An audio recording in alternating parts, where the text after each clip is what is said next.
د کابل ښاروالۍ لخوا په پلازمینه کې د پراختیایي نویو برنامو پلي کېدل. د کابل ښاروالۍ مسؤلین وایي ورځ تر بلې د نفوسو زیاتېدو او رغنیزو برخو پراختیا ته په کتو سره د هیوادوالو د کار اسانتیا لپاره یو ځانګړی اپلیکیشن طراحي شوی دی. دغه اپلیکیشن خلکو ته ښیي چې کورونه یې په کومه برخه کې دي، تر کومې کچې په لوړوالي کولی شي جوړ یې کړي او دغه راز د سړکونو د جوړېدو په حال کې ودانیو او ویجاړه شویو سیمو ځای مشخص کوي.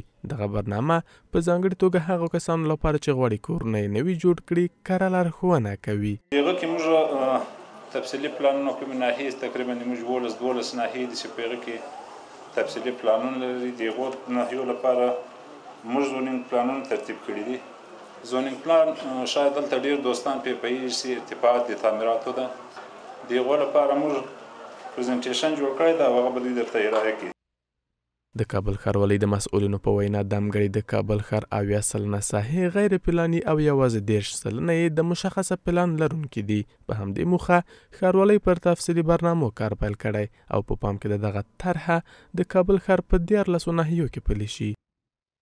خپل قومونه ټول د دې موضوعاتو د دې پلانونو طرحو نه آګاه، خصوصا وکیلان، راهنمای معاملات والا چې څوک نوی ځای یا د سوداګرۍ په نیت یا د رهایشۍ په نیت کې په هغې ځای پلان را روان وي، نو هغه باید آګاه کړي چې وروره په دغه ځای کې پلان را روان دی یا دا ځای تخریبیږي یا دا د پلان لاندې دی. دا ټول موضوعات د دوی هم مسئولیت دی.